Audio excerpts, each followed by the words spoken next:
Thank you, everyone, for being here. This is the Infinite Star Connections. We are your hosts. I'm Viviane Chauvet and my dear friend Jeff Demers. I want to thank you for joining us today. We're really excited to be having an amazing guest today. And allow me to introduce Zaysan today to the Infinite Star Connections. Zaysan has a multiple college degrees. He is known worldwide as Z, so we're going to call him Z for a while. He has directed a worldwide television show called the UFO-AZ. Now, I cannot wait to talk about that. He has been employed as a bounty hunter, military contractor, and everything in between, including working at sea. Now, imagine the richness of this conversation today. As the founder and the recipient of many awards for his charity work, including helping children worldwide, and also the Quest ECSS and other charity. I want to dive into that as well. Zaysan is known for standing up for those who may not be able to. So in addition to speaking at events publicly with large audiences, Zaysan has been part of many humanitarian efforts around the world. So we're truly blessed to have you today, and I want to officially welcome you to the Infinite Star Connections today. Thank you for your time. Thanks for having me on here. Oh, yeah, absolutely. Absolutely. So there's so much to talk about. Where to begin? Can you just share with us, especially for those who are rediscovering or discovering for the first time, your work in terms of, humanitarian television show called UFO-AZ? What does this all begin for you for your work?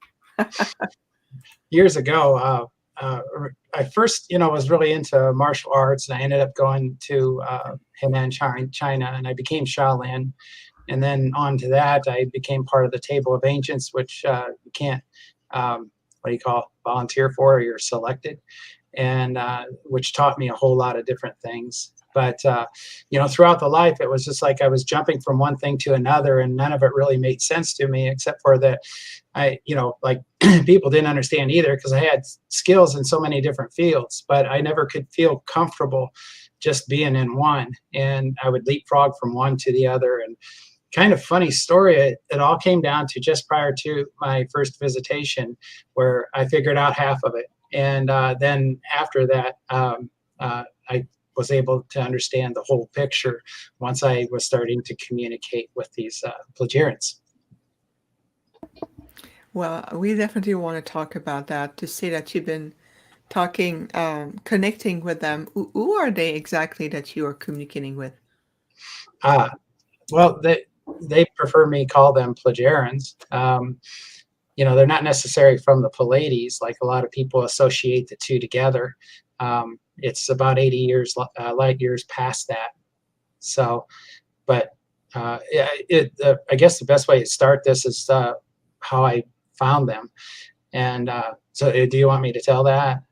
Yeah, absolutely. Yeah. Because I got some questions I need to ask you. Yeah. Some specifics. So well, it's like in my book here, it's accidental contact, and it started in April, around April, and since then I've written 2 books, and I'm into the 3rd. And because there's so much information that's happened to me, and originally I just started to share with my friends, and they taught me some very valuable things. So I placed those nuggets in the book, and along, it's just, chronological. I mean, it's just what happened to me. And next thing I know, it's just like, it's really popular, but it's so different than that, that you hear about people from elsewhere. But I was working, I train ex-soldiers and things to become warriors and become military contractors. And I do it down in the swamp, and we're like 100 miles from anything. And so once I finished what I was doing and I had some free time, I thought I'd go for a hike, which I on a regular basis there do. And I just love going through the swamp because it's so different. It's a completely full of life. And, you know, you got to know your way around. And I had been down there several times finding my way through.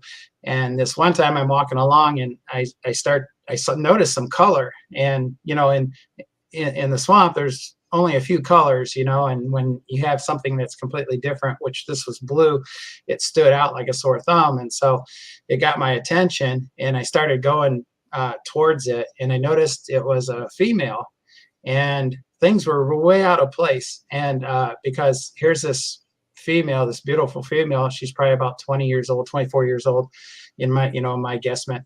And she's in this blue skin tight suit, and she's stuck in the mangroves. And for people that don't know mangroves, you have about 3 feet or so of like roots that are exposed in a sense. So it makes it really difficult to walk through any place with mangroves. And so I saw her where she was kind of trapped in it. And so I started making my way towards her, and I noticed she looked scared when she saw me. And so I, you know, slowed it down, and kind of like, you know, it reminds me of anytime you find like an animal that's stuck somewhere and stuff and you want to free it. And so you approach in a way that doesn't, you know, totally freak them out and such. And so I kept getting a little closer and a little closer. And then I noticed that her legs were stuck in it. And if you slip through the mangroves, you fall into what we call the suck. And that's like when you put your foot down, it goes about knee deep. And so here she is kind of hung up. And so, you know, I'm making eye contact with her and stuff. And it was kind of hypnotic because her eyes were so large. And I'm wondering if maybe while I'm walking through here that I was smelling something funny in the air, and I was, you know, this wasn't real or something, but because everything was completely out of place. And so I decided to go with it because that's just kind of the way I am. And so I pulled out my knife to help free her, and she panicked a little. And so, you know, I slowed the roll down and kind of explained to her, showed her, you know, this is sharp and things like that, and motioned sort of so that I was going to free her. And then she still didn't look like she trusted me much. So I laid the knife down within her reach and then stood back and had a smoke and just let her do what she wanted. And she inspected it and everything. And then eventually she set it back on. And I think she understood what it was that I was going to do. And so I just real cautiously moved in and got her free. Well, once, you know, I touched her to help lift her out. And when I did, you know, I was touching the suit and it felt like skin. It didn't feel like cloth or material or anything quite like that. So again, you know, I'm kind of questioning what's going on here in my head and all. And, but it was very real. And so I got her out. And then as she started to move, I could tell she injured her leg and wasn't walking well. And so again, I tried to communicate with her to show her I would carry her, right? And so after a little bit of time and all, she agreed to that. And so she was probably, you know, like 5'10" or so. And she looked like to be about all of 110 pounds or so. So that was what I was prepared for when I went to lift her. And as I did, I almost threw her over my head because she wasn't more than 25 pounds, you know? And so anyways, I let that go. And then she sort of guided me where to go. And we went to a place that hadn't been in that area. And it was a great big mound. And at that time, I wasn't familiar with what mounds were in Florida, you know, sort of thing. And it was, so I took her up there and she motioned for me to put her down. And I did. And then she was motioning me to stand back. And as I did, you know, she brought her hands together like in a prayer. And as I stepped back and I turned and I started walking away, and then I turned around and I could see she just like this blue light and she just vanished. And I looked up and I could see the small circle above where she was. And then that was gone. And so I just blew that off and just thought, well, you know, that was a great experience. I don't know what to think about it. And then it wasn't until about a week later when I'm going out on my hike again that I decided, well, you know, I got the curiosity. I wanted to check out that mound. And so I go over where it was, and I'm noticing that it was mostly full of shells and things like that. And I saw some cat tracks and things in there. So just as I was about to leave, I see this blue light appear again, and I said, what the heck? I just walked into it to see what it felt like, and I was on the ship, and there were 6 of them there, and that's where it all began. Do they look human? Absolutely, except for the eyes. The eyes are very big, and they're very hypnotic when you look into them, and they're very blue. And inside that, in the blue and the iris, there was like little gold flakes that moved. So when you look in their eyes, you kind of get lost. Did any of the males have beards or anything like that? No, but it's normal. It's not abnormal. When there was a time when I wanted to inspect the girl's hair. I call her Sem Jess, and that's who I found out she was to be. And when I looked at the hair, when I pulled on it, it was almost like monofilament, like fishing line, but very fine, and it had a tint to it. And then as far as the hair goes, like, this was a lab ship, and so it wasn't part of the major people. And the way it was explained to me, it was, it's not, they don't have military, but it was kind of like our military, where you have kind of a uniform in a sense of like hairstyles and things like that. And it wasn't common for them to wear beards, and their hair was a certain way. But on their colonies, it's vastly different. They can change the colors of their hair and stuff just by thought. Did you ever get a picture of this Sam Jess? No, I don't. I won't go there. I wasn't. I was told not to. Okay, interesting. There's very few things that they limit me to, but I do not even question when they tell me certain things. I don't know if you know old Tom Dongo, but we were discussing that, and anytime you like, for one, I really ain't trying to convince anybody of anything. I'm just telling my story. And no, it's a genuine story. And through those stories, there's these nuggets, like I said, that they've taught me, that they show that is basically what our contact is, and how it's going to evolve and all these different things. And I'm not a contactee, I'm too old.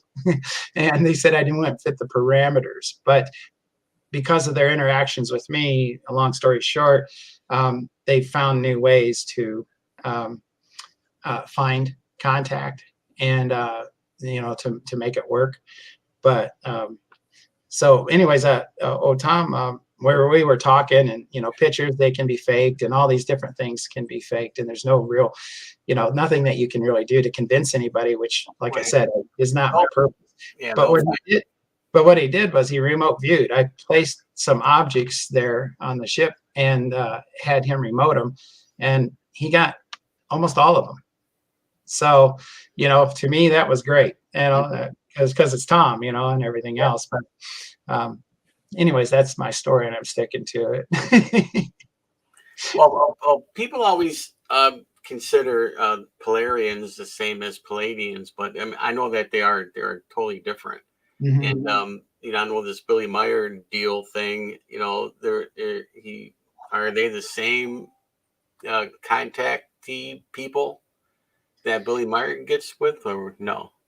Because that's going to come up in conversation. That's going to come up.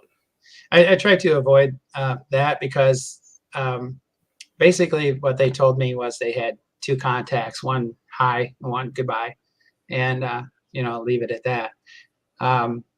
But that's what I can say about that. What is the purpose of bringing a lab ship or an observatory ship? Did they talk about, are they here to assist with the timeline, the ascension, or what can you share about that? They study. That was their main purpose. And see, they weren't prepared for me or any human contact, and they felt threatened, and they see us almost as monsters because we're violent and we're unpredictable, that sort of thing. And there is part of their people, that's their purpose, is to, interact with people here on the earth. But as far as me, it was completely accidental, and it just grew into what it was. What they do as a lab, they study everything of like our planet and what it's doing. And there's a lot of purposes behind that, like the insects, the migrations of the insects, according to, people and animals and all these different things. So it's completely scientific for the people that I met. Interesting. But I'd like to get a little bit more detail about how this encounter maybe potentially has affected you. Have you seen like more of a spiritual awakening or something that maybe I'm sure there must have been like a really profound exchange between you and them. Well, I can speak with authority on spirituality because of my dealings with the Shaolin, and the Dalai Lama. I used to meet him on quite a regular basis, and so I had those ideas, and I've met through the Table of Ancients. They put me through these different tests of life or death for spirituality. In other words, I had to be able to prove my own spirituality. I was all volunteer, of course, but I was willing to risk that. I have a really hard head, so it took me to some extremes. And so during that process, I had learned a lot and met from some of the masters, the greatest masters that were in existence during that time. And when I started to interact with the Plejarians, like the second book I titled Interstellar Divinity, because part of what was taking place was a spiritual awakening for Sam Jess. And so I was working with her, and they took me through these things, which is called sensing. And it's kind of a long story, but in a sense, I'll shorten it up.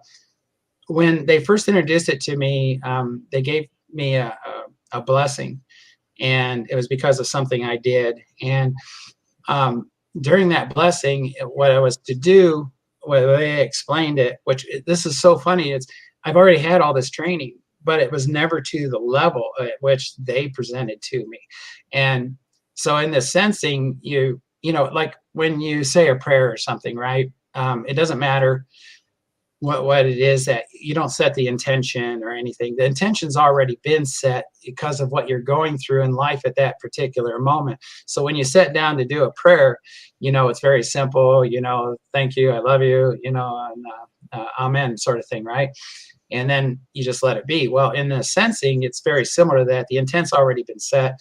And what you do is you sit there and find gratitude. And the way to find gratitude is you find something in your life that you've been through that you feel so sacred towards about what happened, and like an incident. And for me, it was my first rescue of one of these little kids. All the kids that we rescue are destined for death, and this was my very first one, and it just happened to be, it just came to me, right? And I had a particular set of skills, and the guys who were going to do this rescue didn't. And so it was either going to be a disaster or they allowed me to do it. So when we went in there, at the end, I got this one little girl, and she was like 5 years old. She was scared to death with me, kind of with my garb and everything on. And part of the plan I had set up was we were to escape through these vans, and the van was full, and there was no place to put her once I got in. And we're going to take them to a safe house where they get looked at and all that stuff, and then on to their final destination. And so during this 3-hour ride, she's sitting on my lap, and I'm doing everything I can not to look at her and not to scare her, and I get rid of my garb and things. And then at this one moment in time, when it's like when you feel like somebody's staring at you, and I could tell this little girl on my lap was looking at me, and I was resisting because I did not want to scare her anymore. And so then I just happened to do it. You can't resist it. And I looked into her eyes, and it totally lost it, inside of myself, the unconditional love and the gratitude for what put me in that position to be there at that time to do what I did. And that's the one thing that I really hold on to when I want to go into sensing. Sensing is like the gateway to whatever you may want. And healing, it could be almost anything. And it just happens naturally. You know, for instance, the first time that I actually applied it was when one night I wanted to take some Jess and show her this place along the beach and where the sky was and things like that. And so we're sitting on the hood of my Jeep and we're looking out there, and she goes, "What's on your mind?" And I said, you know, I want to talk to somebody up there, because we were seeing some movement in the sky and stuff. And she goes, "Well, remember your sensing, go into your sensing." And so the intention was already set, because that's what I had already just said. What I wanted to do was like talk to somebody up there. And so I went into this sensing, and I was feeling this gratitude, and it was expressing to the point where this image, you know, of what I was going through with this little girl actually became real again. And, you know, I could even see the wrinkles on the clothes and everything else. And then bomb, all of a sudden I hear this hello, as though someone's speaking right next to my ear, you know. And the only thing that came out of my head, which is crazy, is like greetings and salutations. And it was acknowledged. And so, you know, I look at Sam Jess right away, and she's looking at me smiling. She goes, "Yeah, I heard it too." And so, you know, that's the idea of sensing. But it can be used for a multitude of things. It's about where you're positioning yourself, your higher self, your consciousness, you know, to place it. It isn't something you can draw on a map or plot it. It's something you just have to feel, and you have to put your body into that absolute gratitude and thankfulness for everything. So it's you know what I find interesting is that the wonderful work that you do with the children is exactly the same thing as how you found Sam Jess. Same. You know, I wonder if that was a test, or maybe they wanted to understand that more through you. In a lot of ways, yeah, because see, that's the funny thing, is because of my life, I've been shot 9 times. I've been stabbed, I can't count how many. I've been left for dead 3 times. So not a lot rocks me. And, you know, anytime that I get into these positions like skydiving or something, I've jumped without a parachute before and put it on the way down. And it's not because I'm reckless or anything else. It's just because I like the experience. And when, you know, it wasn't so much when I met Sam Jess and took her to her ship. It was when I ended up on board. And I'm thinking to myself, you know, and it repeats throughout my diaries about, like, is this the time they're going to eat me, you know, sort of thing. But it's like, well, what a way to go, right? I mean, Man. Was that how to serve man? The old Twilight Zone. This is absolutely incredible. I'd like to explore more to say, how did you get involved with helping children? And understanding from your bio, there's a lot of humanitarian effort that you are providing. So how did you get involved with these projects? Well, I was a military contractor, and, you know, different events took place. I wrote a book about that too. It's called Operation Z. But essentially, I was, you know, like when we do a mission or whatever, and we were done with it, I'd just like to escape because of what we went through. You know, it's not like the regular military where you got satellites and you got, you know, all these different things and backup and you're on your own when you work military contracting on most cases. And so, especially back in those days, you were completely on your own, only had your team, that sort of thing. And so anyways, I'd like to wind down because it gets so intense, and the things that you see, you know, is hard to release or let go of. And so I liked Cambodia at the time because dirt roads, and you had all this busyness, and you really didn't see a lot of anything going on, right? I mean, you could just vegetate.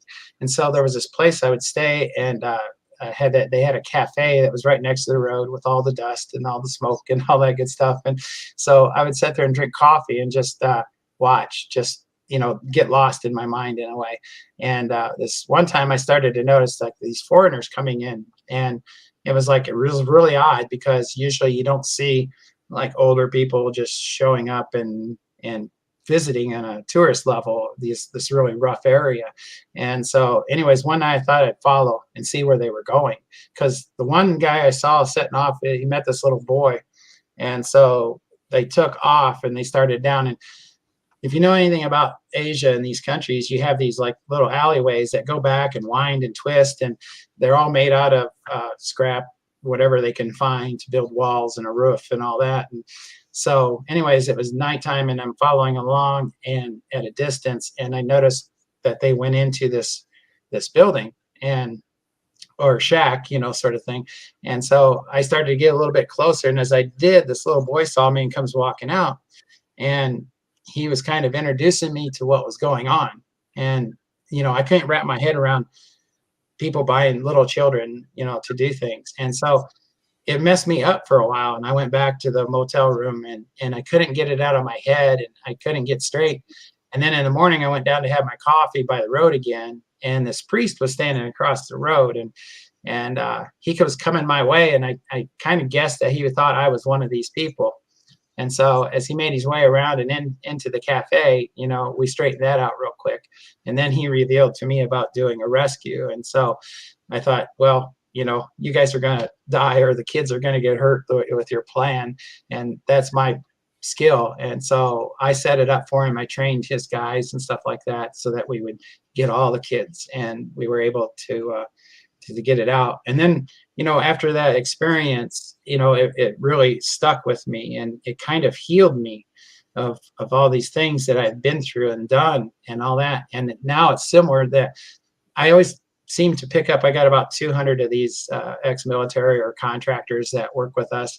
And they come into me messed up, right? You know, with PTSD and all that sort of thing.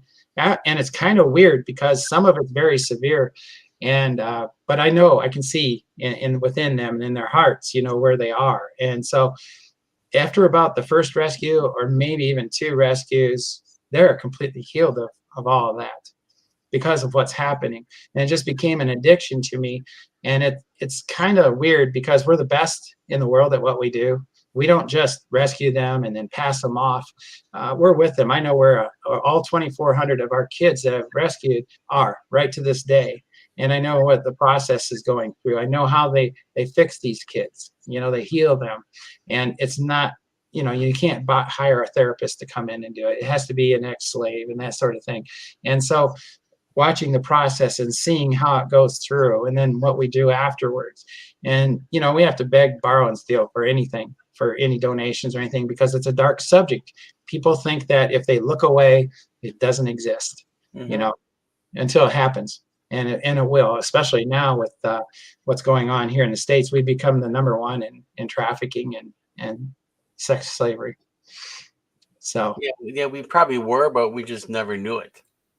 Actually, yeah, it's just, I don't know. It's like on steroids right now. It's getting worse and worse and worse. On that note, I'd like to talk about your spiritual journey, because you know, we're moving into such a different era. I mean, we're in historical times right now on the planet, everywhere. And even when the Earth is shifting into a different part of the space with the new frequencies and all of this, I would like to talk about your amazing spiritual journey. You talk about practices and everything. What would you like to share with people right now, especially with all the purging, all the extraction, everything going on the planet, whether it's individually, collectively, in different countries, globally? What would be some of the highlights of the spiritual guidance you would like to share with us? I think I had a unique journey from the beginning, especially starting at 6 with the martial arts and stuff. And I was really blessed to have the right type of instructor and stuff. And it wasn't about the belts or anything else. And it was about ourselves and our creation. And then as I progressed, you know, when I was 14, my teacher died of cancer and all. And so I went to his master and told him, because in our classes, they would be about 3 hours long. And he would read to us about a half hour out of this book about stories from, you know, the past people going through, you know, these processes in martial arts and spirituality. And so he arranged for me to get into a closed country, which was China.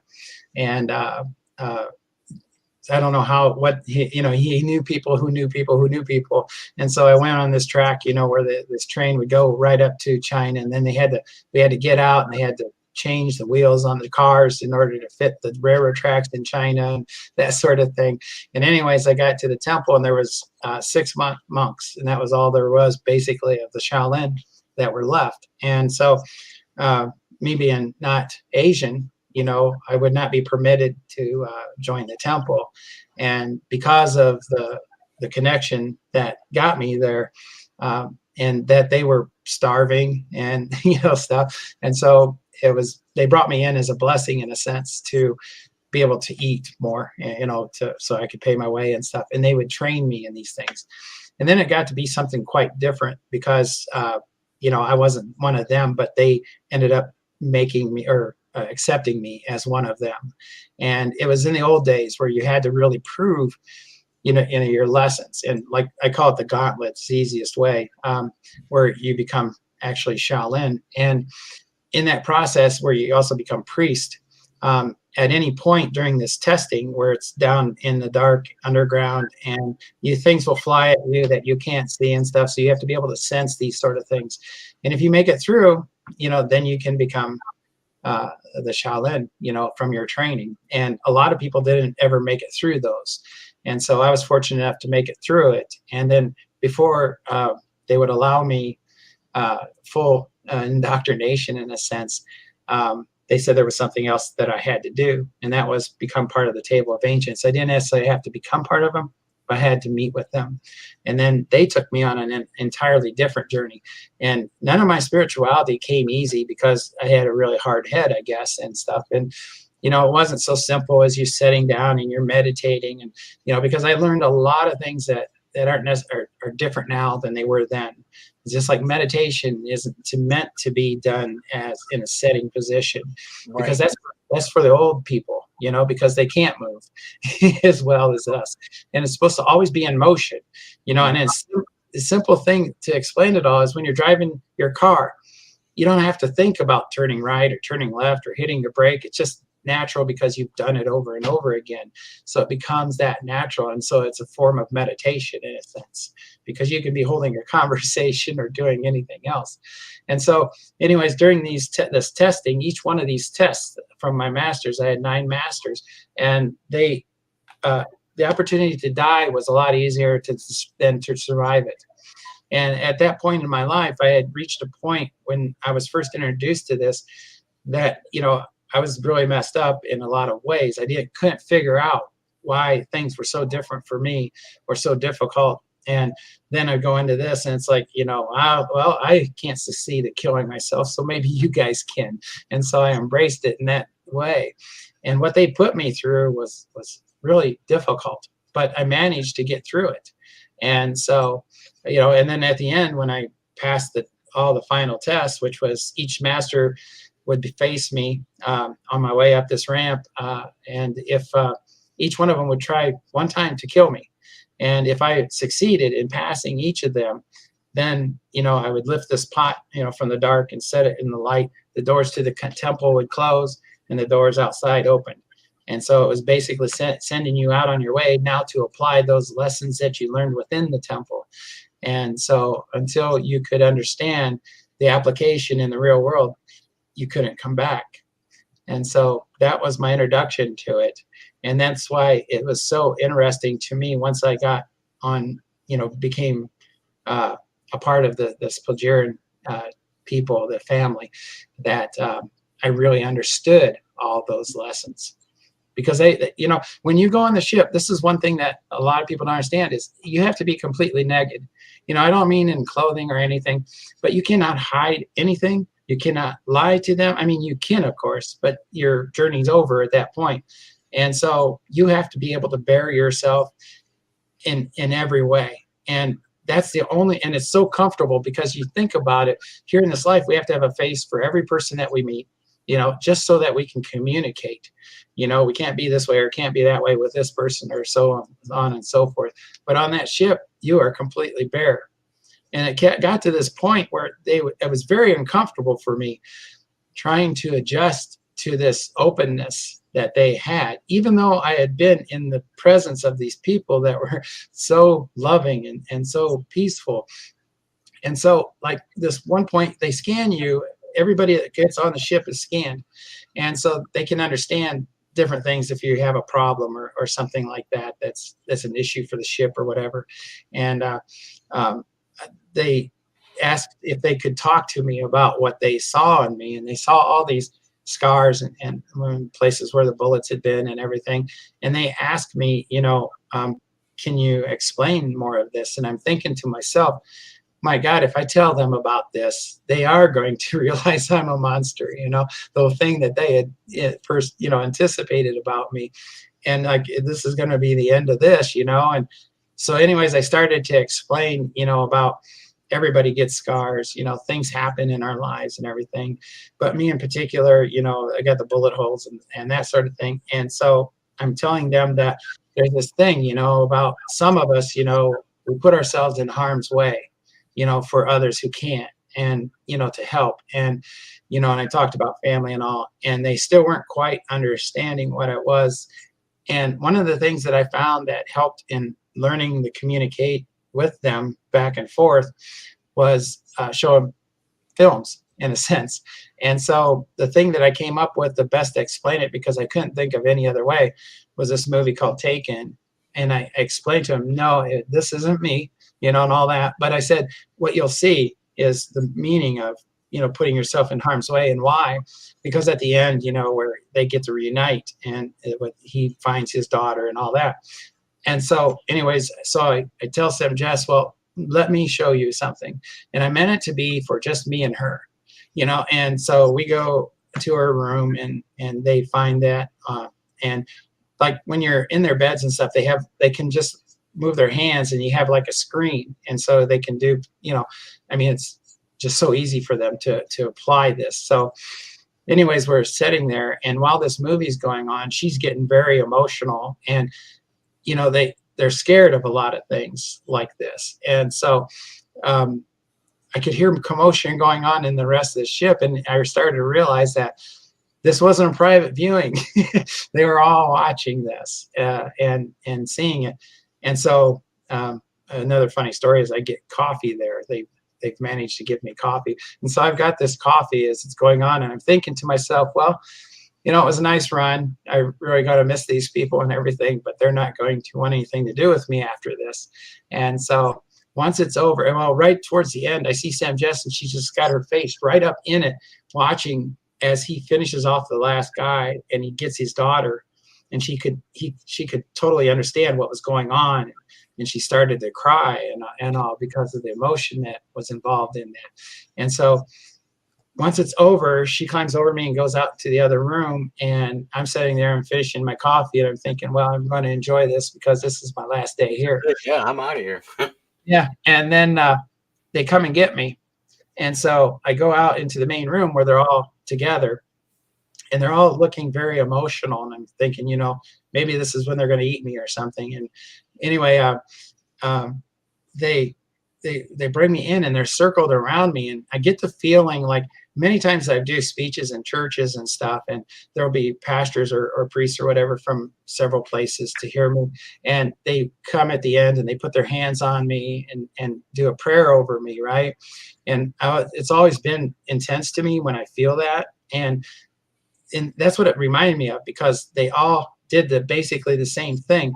But what happened is I carry so much, the things that I've seen, the inhumanity to people and all, and it hurts me. And it's like pains within my body that when those things fess up, in a sense. And so when they gathered around me and they put their hands on me, I felt myself going down, and I couldn't stop. And I go to my knee, and I just feel all this pain and everything just push out of me.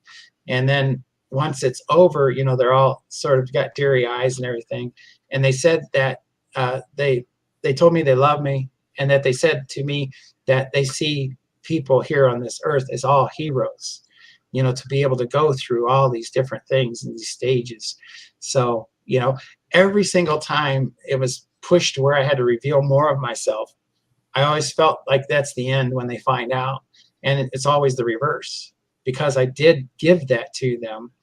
And so they received it. So it's a gift, like they say, that I gave them. And a gift is only received, if they take it. And they always take it from me. So now, I try to explain to people when I'm on the ship, I flip the switch, right, where I'm negative. And when I get off the ship, I flip the switch the other way, because I could not survive in that way on Earth. Wow. Wow. That is absolutely incredible. I was literally living and feeling every moment of it, seeing you on board the ship, seeing the screen, seeing them being involved. That is incredible. Thank you so much. Thank you so much. It is such a pleasure to have you today and sharing all of this with us. And I'll tell you, I want also to honor what you are sharing here in the chat room. People are very moved, very touched. They recognize the incredible strength, dedication of your soul to do what you do, what you've been doing. And there's so much energy in the room right now. So I want to give you that energy back to you. It belongs to you. And so thank you so much.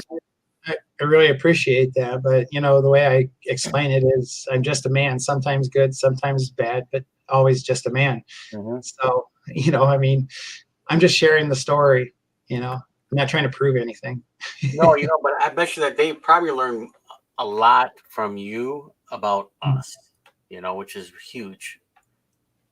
Well, that's the thing is like I said, that like they told me, they've kind of got humor too and things. And it's kind of funny to watch them display it. But they said, you wouldn't qualify as a candidate, as far as a contactee. But like they tell me that, I ask them about contact and things, there's so much that I could ask them, but every time I'm on board, it kind of just passes by because there's so much candy to look at, right? And new things to learn. And the things that I've discovered, it's phenomenal. But when I forget where I was going there. Oh, contact. The way they explained it to me, like there was a time where they wanted me to go and meet these contactees. And so I went there, and it was a long story, but when I'm there and I meet these people, they were like, their only interest in me was, how do you know Sam Jess, sort of thing. And it's like, I don't know, she's just the lady, right? I didn't know much more than that about it, except for she's my buddy. And then they started having this conversation, and I was pretty well left out of it, because they were talking about all these things and all these mysteries that they were trying to learn and discover and stuff through their contact. And I just didn't get along in a way. I tried to make conversation and stuff with them, but I never really connected with them. I kind of thought, I asked them at one time, how do you feel about, sensing, and how do you feel about what you've become since this contact? And they just sort of blew it off. And so I felt really disappointed because they sent me there to meet and work with these people and things. And then when I went back, I thought, they're going to really be disappointed in me because I just did not connect. And so when I get back there, they were happy. They understood that I wouldn't connect before I even got there, because I was so much different than those others that had been there, that were all looking for something, rather than to receive the gifts that they were giving to us. And we don't become different, we just become more, is the way that I understand it. And like one of the things they really liked that I had mentioned to them one time, which they repeat in a lot of ways, was the time when, like I explained to them, there was a time when Jesus was healing all these people. And at the end, he said to them, you, the people of this earth, can do all that I can do and more. And then and it's applied to almost everything that they've showed me, because they are really very little different than us. They are very, very similar. And at one point they had mentioned to me that they were part of the seeding here. And so anyways, what I was getting back to is contact is the way they do it is like anything to deal with the government is sort of a distraction, where like because in order for them to be able to do the other things that they do, they need to have some sort of contact there. And so anytime they, like say the Plejarians or one of these other species needs something, so they'll go to the military and tell them we need this part or this thing. And so then they'll go and make it for them and give it back to them. So in other words, the only time they share anything isn't where there's an exchange. And that keeps them busy in a sense, because they would like to speak to one person. Any contact that will be made here, they want to have where everybody's together, not just, this country or this country, because they're all going to use that for a different purpose than their intention, and they would abuse it. And so their idea is to have, and what I've taught them just by their interactions with me, where I'm not from the UFO conference, I'm there just to experience them, to become part of their family, and they accept me and I accept them and equally, and all their society is considered equal. But what they're going to do, or what they have been doing, is now collecting people very young, maybe in their 20s and stuff, who have been awakened in some manner or position where they're willing to accept these things to fill in the rest of the brain that's not filled yet, which is entirely love. That's a whole nother story. But so that these people then, once they learn these things through the contact, they don't go out and they don't become teachers. They don't become gurus. They don't become anything other than who they are. But through their examples and from what people will see that's different about them, people will learn. So it's kind of like the 100th monkey sort of thing.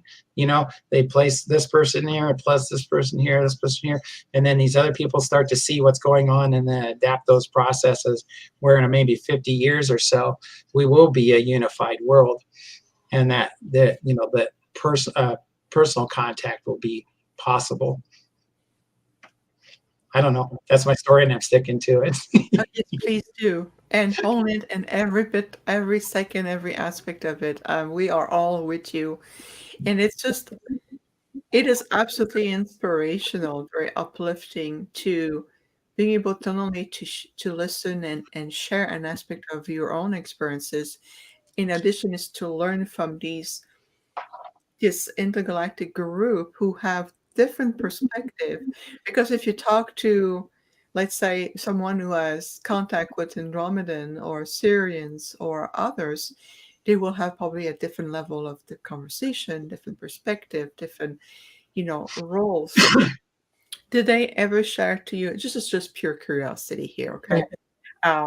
Did they ever share to you just where are they located? Like how many light years away are they from this quadrant, from the Earth? Any details like that?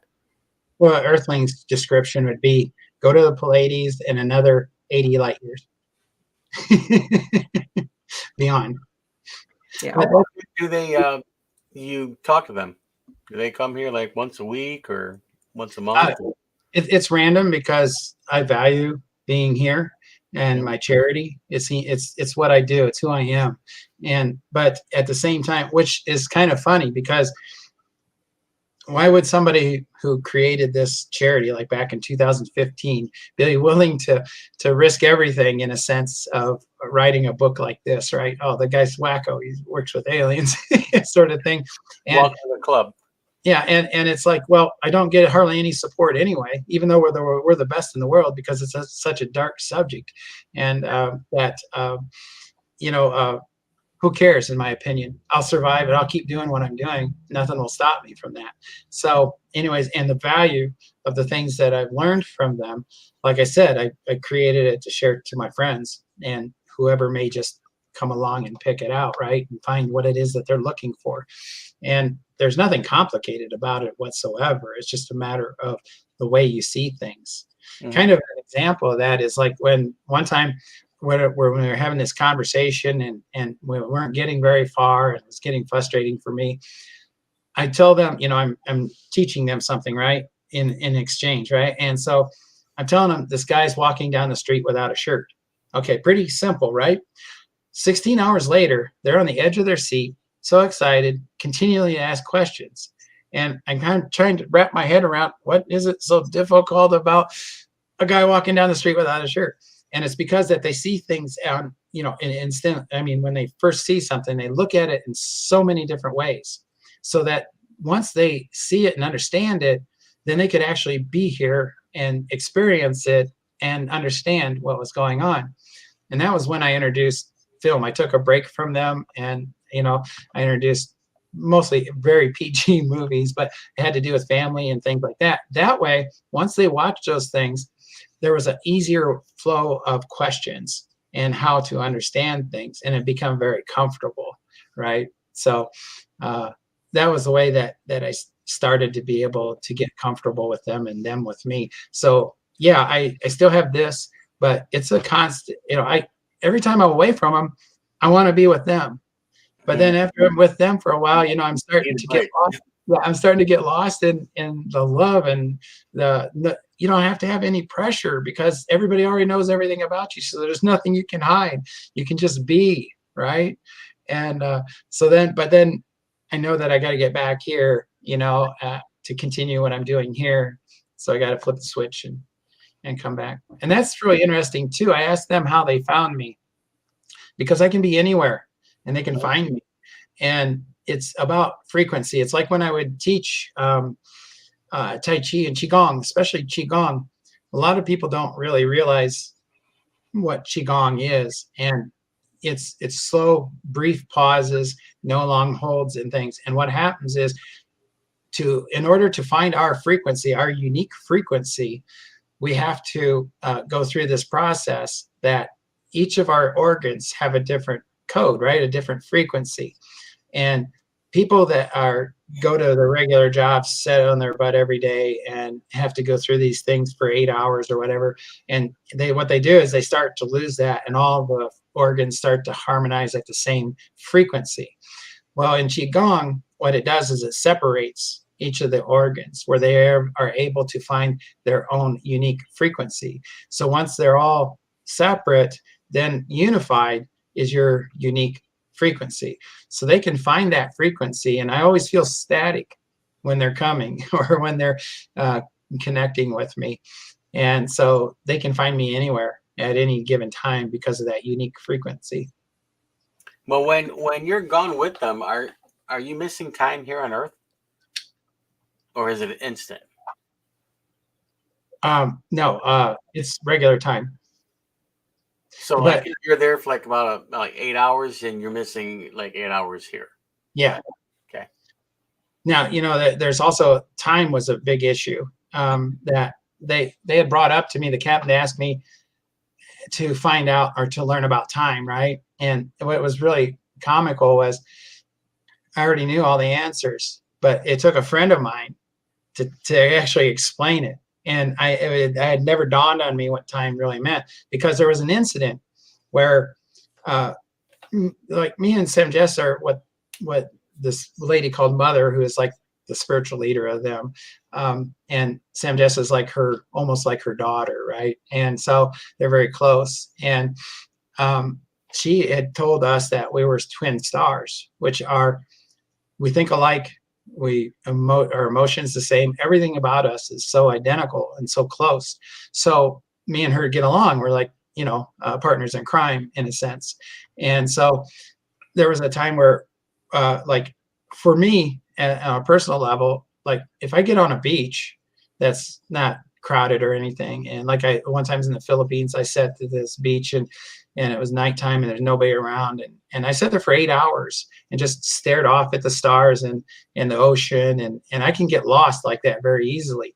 And so when I'm on the ship, we went into her room one time, and there was she created a chair, like a lazy boy in a sense, and opened the wall up to where there was like a window where we could see out in space. And so I'm sitting there and I get a coffee, right? And so I got this coffee, and she just sits on top of me, and we look out into space, and we're just staring. And then all of a sudden something happened. I drink my coffee, and all of a sudden we're gone and we're together. And what was created in that, which I detail in the book, about our astral bodies became one. And we went on this little travel and went into the void. And then we eventually went to this place, which is they said was the source. And then we come back, right? And we're because we were both in this bliss, right? Mm-hmm. Sitting there staring out into nothingness, just loving everything that was around. And so all of a sudden when we get back, the captain and one of the others was there. Laura's her name. And it's like, where were you guys? We came here and you weren't here. And we looked at the entire ship and we didn't know what was going on. And what had happened was we traveled through time in a sense. When we reached that point where we became absolute one and took off, it was like, by the way I explained it. And when we got back, see, I had a full cup of coffee. So we left and came back at the time we left. So I was confused. Why is there still a full cup of coffee if I had drank it? And then, but we came back to that point. What would happen was we were still there when they came in looking for us, but it was like a cartoon, like Speedy Gonzales, where his feet start taking off, right? But he's still there, and then boom, he's gone. Well, we had already left, but in a sense, we were still there. So when they came in, they didn't see us. They couldn't see us because we were already moving out. And then when they come back to find us, we had returned. And that's why I had the full cup of coffee and it was still hot. So time is quite different. And then like traveling, they don't, it's not like Star Trek where, the ship curves and takes off and stuff. Well, the way they explained it to me, it's not necessarily time, but they jump. And the thing that we don't understand yet is that physics and geometry in space is different than that on Earth. And so if you had a diamond, right, and you were inside the diamond, and each of the points on the diamond were a dot, right? And you were at this dot and you wanted to get to this dot. So that's what you intend. And then it happens. You don't fold space. You don't go through a wormhole. It's what we can do. And then that's called jumping. And so when you jump, you reach that point. That's how they get like I've been out with them beyond the Pleiades and then back, and it's instantaneous. It's mass inversion. Yeah, and there's no movement, no nothing. You can't even tell. I call the ship like a RV because it kind of reminds me of an RV, how everything's positioned and everything. But it's just like a blink of an eye. It takes longer to set the intent, in a sense, with the ship, because that goes into another thing. I don't know if I'm rambling on here, but I got to experience the pod. So that was amazing to me. I mean, it was incredible.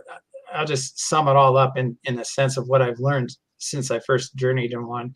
And it's like a coffin, right? It's about 6 feet long, and it's seamless. And then to get in, there's a way to touch it, and then a seam appears and like a hatch. And you get inside, and once you're inside, there's no instruments or anything. They had to actually put instruments, a fake one, in there for me so that I could go through the motions that were needed, right? And so anyways, and then when the hatch is closed, it's seamless again, but you can see out as though there's a window or whatever. And to move, what like they explained to me was that they integrated into, like the scientist of the crew called Hans, he's explaining it to me. Like, he goes, you know what AI is? He says, and I says, yeah. He goes, well, this isn't AI. He goes, this is more of like a personal AI. And so my biometrics and everything and thoughts and processing was integrated into this pod when I'm in it. And so as I'm in the pod, what that does is all I have to do is like think and say. Like if I want to go to Mars, I say, Mars, jump, and then make this motion, and I'm at the perimeter of Mars. So it jumps, sort of thing. It takes all the fun out of it. Even though that you can move around, which is what I prefer, which is really fun. It's like riding a motorcycle or something. But what happens is that because it's sensing you, it creates this field or a plasma that circles the ship that you're in, or the pod, or whatever it may be. And if you see pictures, you always see like this little fuzz around. Well, that's probably what that is. And so with that, it is able to protect me. It doesn't allow me to mess up, really. So it's, you don't really need any training. You just need to know what to do to get in, right? And so if it adjusts for, like, if I go from air to water, to space or whatever it is, it adjusts for that, and it can predict and protect wherever I am. And it's also the energy that fuels it, in a sense. Well, it actually sounds like that you become sentient at that point. I guess so. I become the AI. Yeah, exactly. Yeah. Yeah, And it's it's true. smarter than me. It's like an organic connection between you Yeah. and the ship, and it could be also a form of very advanced thought forms projection that will redirect the ship in from one location to the other instantly, like a projection of a thought. Hmm. Hey, Vivian, question for you. Does your team know of the Polarians? Yes, Have we they do. interacted with them? Yeah. You have to think about the Octurns are Well, millions of years old, so yes, we do have interacted with them. oh, I thought Just that was, curious. The Octurn part of the part of me here, not consciously, but yes, my Octurn family, they have. So thank you for asking.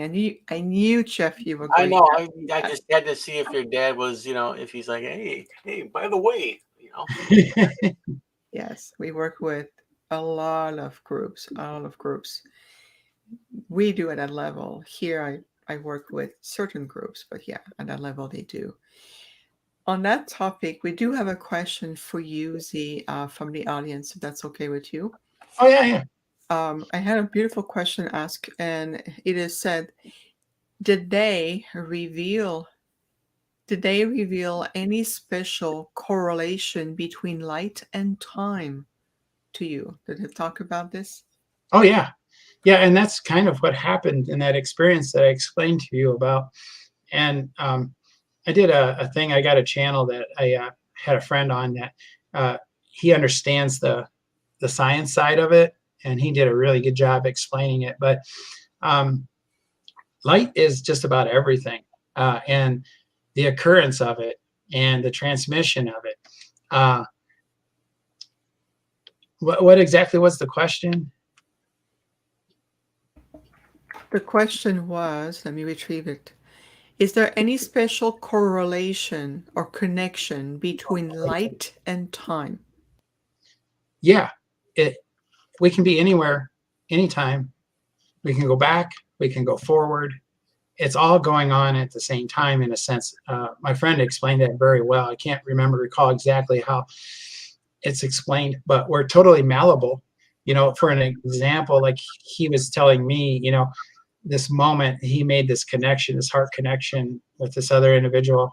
He saw himself putting on solar panels on his roof, and then he saw him in this other place, and then he saw him at a third different location, none of which had ever occurred. And it was 2 years later till all those events actually manifested. So, like the way the Dalai Lama explained to me, in a sense, was like two tornadoes, right, meeting at the middle, one going up and one going down and spiraling. And we're on one of these curves, right? And another life of ours was on another curve of the spiral, and so on and so forth. And then when we line those dots up, we can travel from one to the next, and through time, in a sense. But we just have to connect to it. And the way to do that is you have to be unconditional about yourself. So do I understand it's like a conscious connection between 2 points, basically? Yeah, we're everywhere all the time. and All the nowhere at Yeah. the same time. Yeah. Yes, we're multidimensional. Mhm. Well, we do have a few questions for you in that sense, especially the way you describe, the way they pilot the ships, connections, becoming one. I know you used the word AI, but I know that's done in a very different way that has nothing to do Yeah. like the way we are here on 3D. So someone is asking, is it like AC, artificial consciousness? I think that explains it very well. It's a very good word. Okay, which is different from artificial intelligence. Yes. Yeah, but you had a shared consciousness though too with them, right? I would assume that's what it sounds like to me. That you share a conscience.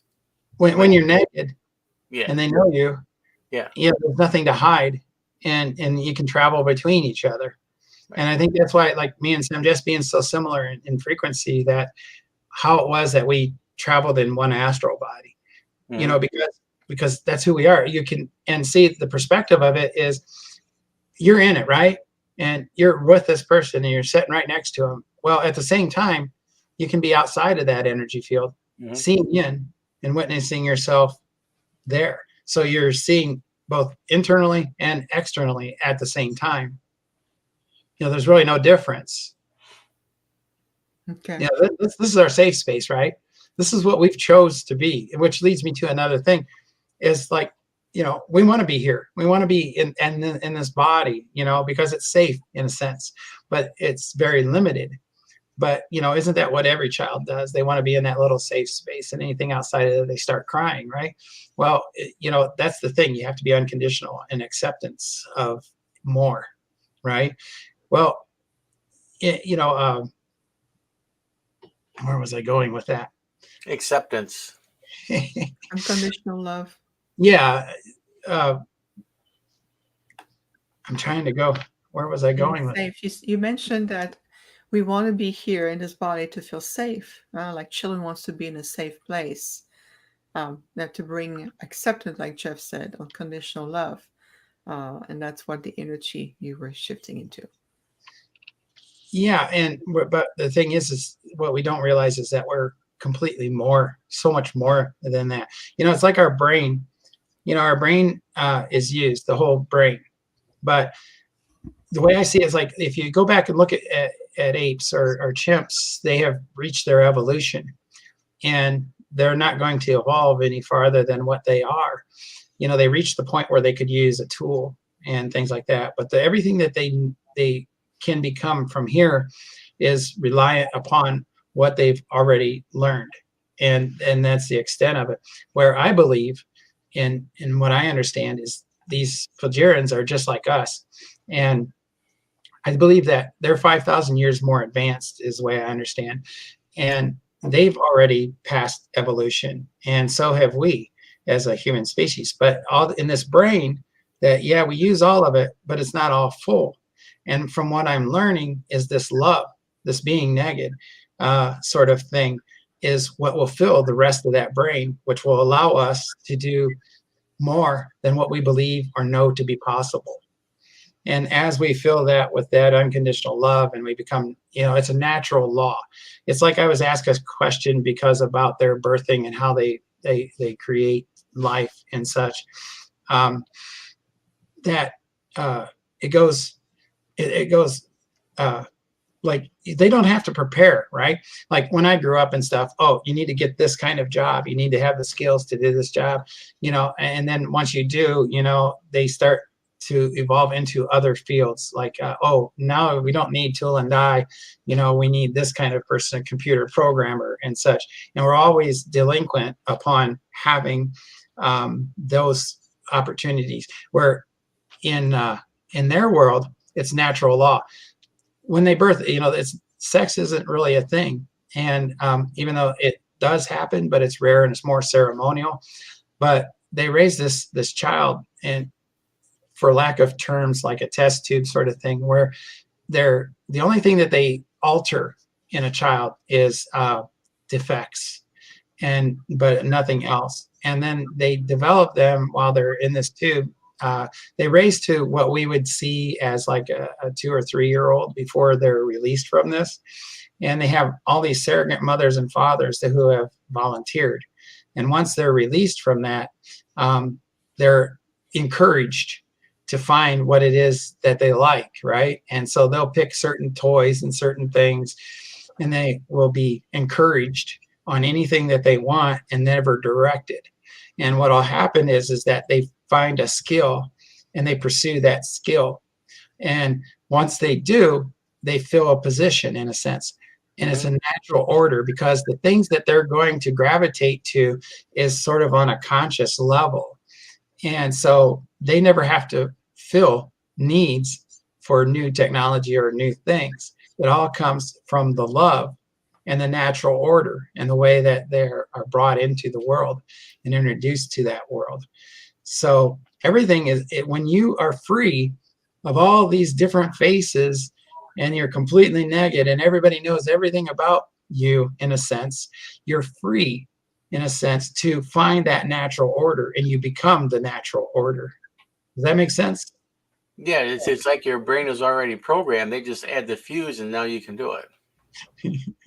Yeah. You know? Yeah. Yeah. Totally get it. Yeah, no, I understand that too. It sounds to me it's more redirecting on the soul development for that particular child as opposed to pre-program the child in certain box or parameters, and then you have to fit into this, which is very much the case here. And no, there are many other galactic groups who have similar ways of encouraging souls to really become their own and fulfill their potential and direct them to nurture them that way. So no, I completely get it. Thank you so much for that, Z. We have quite a bit of questions for you in the chat room. Is that be okay? Yeah. Could I bring one thing up that Yes, might be one of those questions? Yeah. My experience with these people is physical, right? And it's not necessary for it to be a physical contact, which a lot of people think or seek to have. It can be multitude of different things. We have preset within ourselves what is safe, right? And to me, I've kind of let go of everything. It doesn't really matter to me because I know life never ends. And so I'm going to put myself out there in a different way. And that's what I set out frequency wise. That doesn't mean that a connection in the mind isn't as totally real, but it's your choice, not your conscious choice, but what your subconscious, what you've told yourself, within the things that you think but you don't know, because this part of us is an outward projection. What's inside of us are Akashic records and all those sort of things, which we're processing and we're becoming, is already set that program. So if you're having this thing where you go into meditation and you're meeting and having this experience with these beings, that's absolutely as real as the one that I'm doing. Mine is like retro. I shouldn't have, I'm going through all this process I don't have to go through. But inside of me, it just seems like that's my tendency, that I'm having this experience in the physical. But there is no difference. And I think that's important for people to know. Right. Agree. Huge. I am so thrilled that you bring that up because I hear that all the time with my clients or interviews. But was it real contact? Are you a real contactee? And I got encountered that, or groups of contactees, and bless them. If you do not physical real contact, then it's kind of dismissed. Well, I'm thrilled to hear that, and we're all in agreement here. It is just as valid as like your own experience. And oh gosh, bless your heart. That was I got pictures of the Ponte. They say, "Oh, it's just smoke." Well, how about this video? Oh, it's fake. Well, how about this audio? Well, you must have spoke into it. Then I don't know what else to tell you. Yeah. That's a good point. It reminds me of, the Earth is covered with evidence that we are part of in a really advanced matrix of life with intergalactic group intelligence who've come here with the crop circles, with the petroglyph, with the prophecy stones, and all of this. It's all over, even the statue of the island of Easter Island and so forth. And yet, well, maybe that if we have real proof, we'll get there. And luckily, we're passing all of this thanks to people like ourselves, like QZ, Jeff, with the Ponte, myself, and many, many others. We're going, no. Let's redefine what contact is. So thank you again for saying like I said, spend a weekend at my house and you'll be a believer. Uh-huh. Do they have beer? They actually like beer, but they don't have beards. But they like beer. That's why I was asking if I'm going to come to your house, as long as they got beer going on. Oh, yeah. Come on, yeah, I got a refrigerator full of beer. Well, if you come to my house, you will have a different experience. And that's why we were so great. Jeff and I were so opposite and yet complementary with each other, and it blends in beautifully. Question for you, Z, if that's okay at this point. Yeah. Paul is asking, when you are on the ship, are you vibrating at a higher level, like a higher density when you're there, physically on the ship? I never checked, but I have a feeling that the frequency changes. I don't know where it goes, but like for example, one of the things that I taught them when, which was kind of interesting because here I am coming and meeting them, right? And it's always, very strict, and we're standing there and looking at each other, all except for Sam Jess. We guys, have our own way, but we're, I thought, well, maybe I should try to find a way to connect with them in another way. And so at first I taught them handshake, right? And they really got excited about that. And, so we did this sort of thing that every time I'd come on board, shake hands and things. And it was looked forward to in a sense. And something about that greeting, right? And then I thought I'd take it to another level. And so I taught them hugging. And now it's almost become an annoyance because when I get on board, it's like you just don't hug one of them. Like there's 3 women and 3 men, right? And so when you embrace them, they just fall into it, right? And it can be 10 or 15 minutes. And so in order to just get to know everybody or unite with them, hour goes by, an hour goes by, and it's like, do these people have nothing else to do?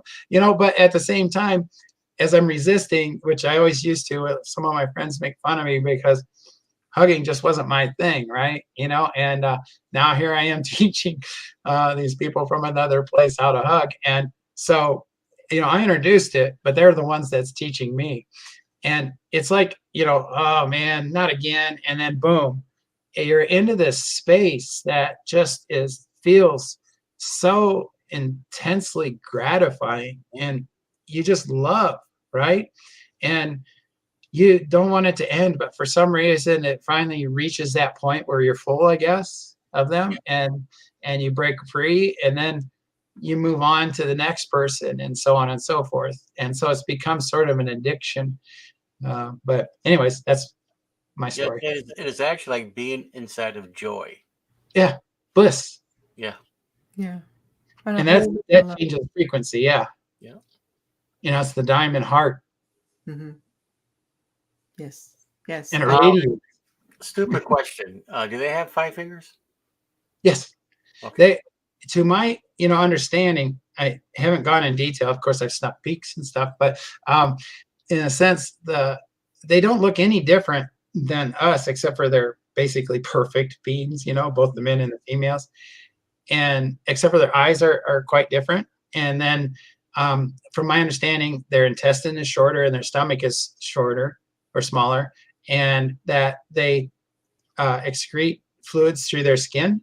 Mm-hmm. But I have touched them on multiple occasions, and I never feel anything from it, and I don't sense anything from it. But other than that, from what I've seen, is we're the same as them. And one of the things Mother mentioned to me, like a lot of these things just sort of drift past, that they were one of the species that seeded us. And so we're similar. And like they also kind of, just to add to that, it's this map of our evolution is completely wrong. The way they explained to me was that there's a tree, right? We're not a line, we're a tree. And there's all these leaves on it. And throughout our time, these leaves would drop and seed, and it's this one species, right? And it would go so far, and then it would end until it found the one that we're in, which is extended. Not to say that we'll continue, but that's the way evolution was created. It was just altering until the one that came to be, which is us. Interesting. So they have the human makeup. We're just a different variant of them. Right? Yeah, most of them are taller.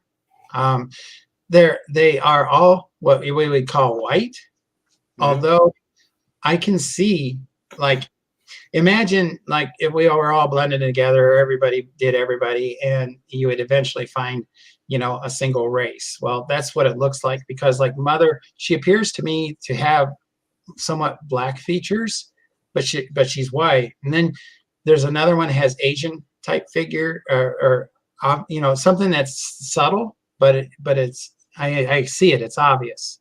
So it's almost as though their races just become unified in a sense with all these little ticks. Mm-hmm.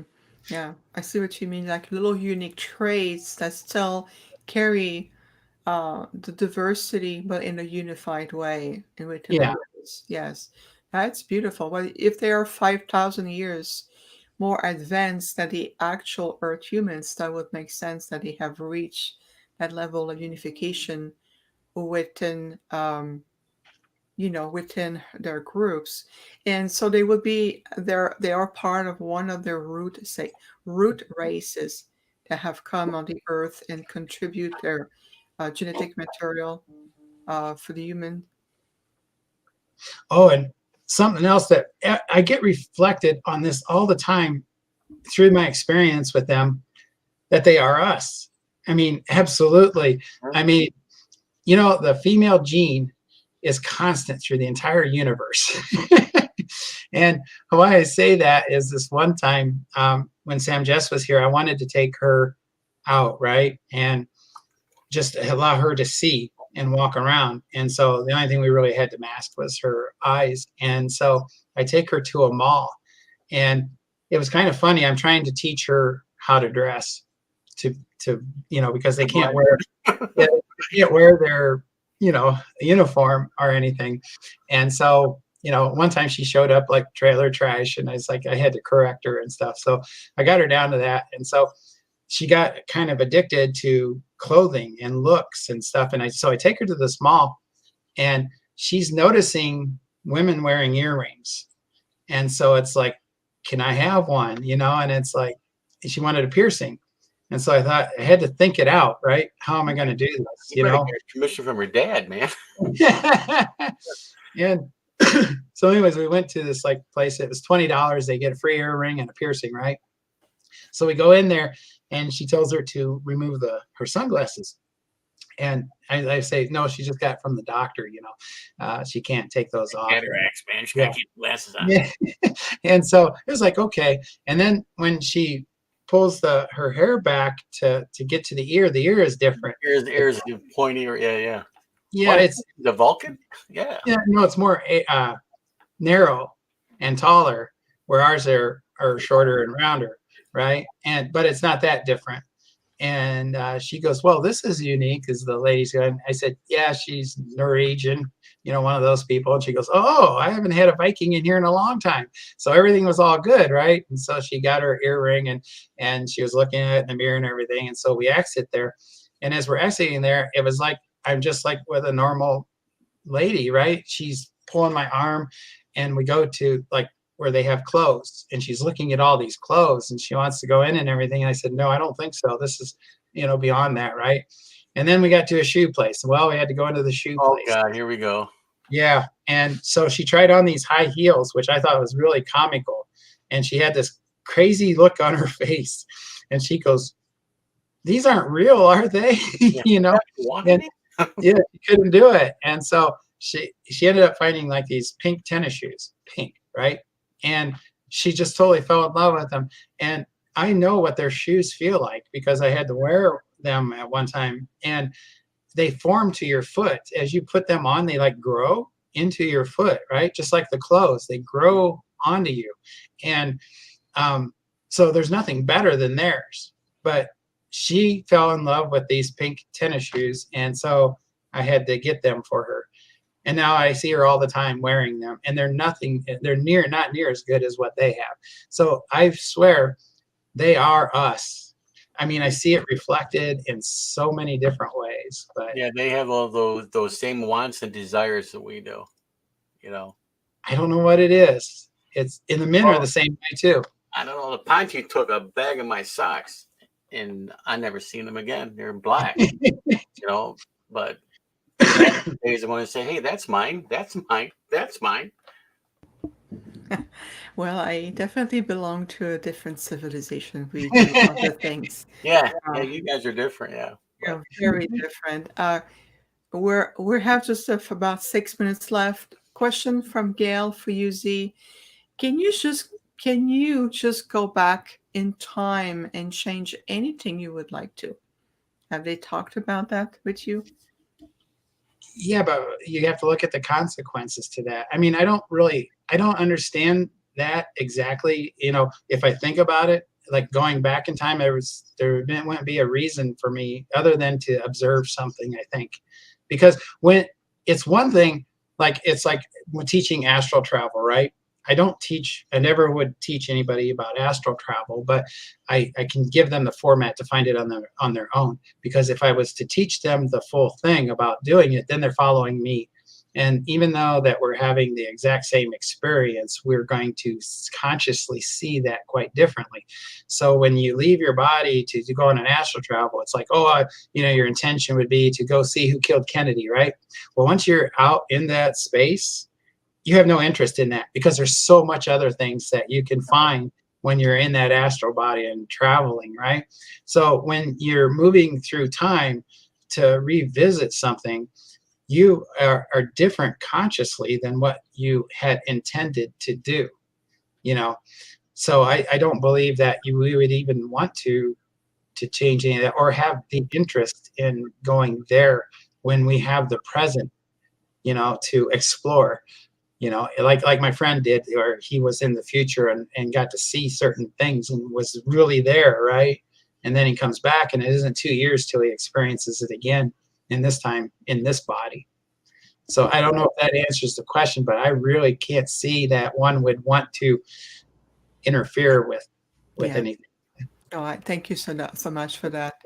And my friend Jeannie has a good question for you. I think that's really also tying up with everything that we're going through right now. Do you have any information regarding the actual coming shift or human evolution itself? Anything that maybe your cosmic friends may have shared with you or through your own wisdom about any information about this evolutionary process we're in? There's a lot of cosmic shifting going on. There's a lot of speculation going on. Anything you can share about that? Well, from what I've learned is none of that is predictable, and it has to do with our consciousness and the frequency that we are as combined beings. Every person like here is a fragment of the one, right? And so it's our choice of how any shift may occur. And I don't see anything ever being radically quick. I only see, this is all my opinion, of course, and from what I've gathered from them is that, to see in the past is to rob the present. To see in the future, robs the past. So the only thing we have is the present. And so all we can do and we need to concern ourselves with is perfecting the moment. And if we can actually do that thing, perfect that moment, then we have to perfect the next one and the next one. And so, and the Dalai Lama was really good explaining that to me. It's like, why would you want to do anything other than this absolute moment? Because that's what we have control over, and then that's what brings us all the joy and all the fuzzy feelings and the changing of our own consciousness, and with that, we change other people's consciousness, and we don't have to go out and teach anybody anything. We just have to be present. Right. You just got to live in the now. And love. Yeah. Really well said. Really well said. Some people feel like, I make mistake in the past. Maybe I can go back in time and fix it.